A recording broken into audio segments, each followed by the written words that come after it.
नमस्कार।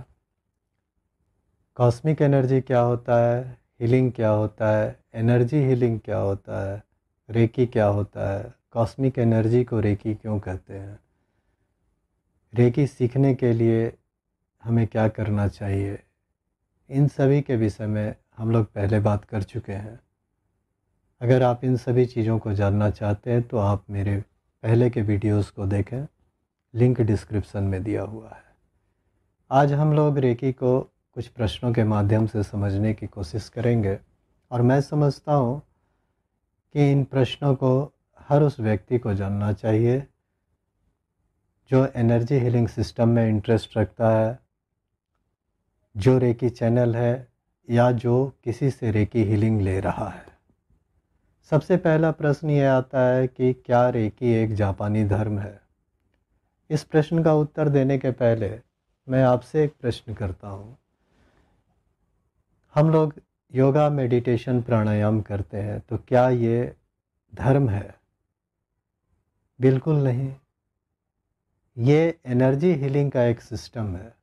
उसी तरह से रेकी जापान का एक एनर्जी हीलिंग का सिस्टम है और इसको जापान के डॉक्टर उसुई साहब ने री इन्वेंट किया था, इसलिए इसका नाम रेकी पड़ा। इसलिए रेकी एक जापानी धर्म नहीं है, ये एनर्जी हीलिंग का एक सिस्टम है जिसे जापान से स्टार्ट किया गया था। दूसरा प्रश्न है कि क्या हम रेकी चिकित्सा द्वारा सभी प्रकार के रोगों को ठीक कर सकते हैं। देखिए, रेकी एक स्वतंत्र चिकित्सा प्रणाली नहीं है, लेकिन हम बहुत सारे रोगों का रेकी से स्वतंत्र रूप से इलाज कर सकते हैं और करते भी हैं। बहुत सारी ऐसी बीमारियां हैं जिसमें आपको दूसरी चिकित्सा प्रणाली का सहारा लेना पड़ता है, लेकिन अगर आप किसी भी चिकित्सा प्रणाली से रोगों का इलाज कर रहे हैं, साथ में अगर रेकी का इस्तेमाल करते हैं, रेकी को यूज़ करते हैं, तो रेकी उस चिकित्सा प्रणाली की हीलिंग कैपेसिटी को बहुत ज़्यादा बढ़ा देती है।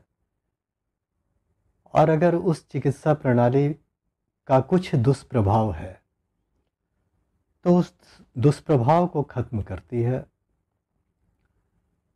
और हीलिंग के प्रोसेस को बहुत ज़्यादा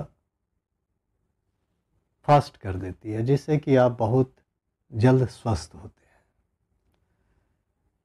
रेकी हीलिंग में हम किस तरह की दवाओं का इस्तेमाल करते हैं, किस तरह की दवाओं का प्रयोग करते हैं, मैं ये पहले बता चुका हूँ कि रेकी पूर्णतः एनर्जी हीलिंग सिस्टम है। इसमें किसी तरह का कोई भी मेडिसिन का इस्तेमाल नहीं किया जाता है। पहले भी मैं ये बता चुका हूँ कि नॉन स्पिरिचुअल हीलिंग और स्पिरिचुअल हीलिंग दो तरह की हीलिंग होती है।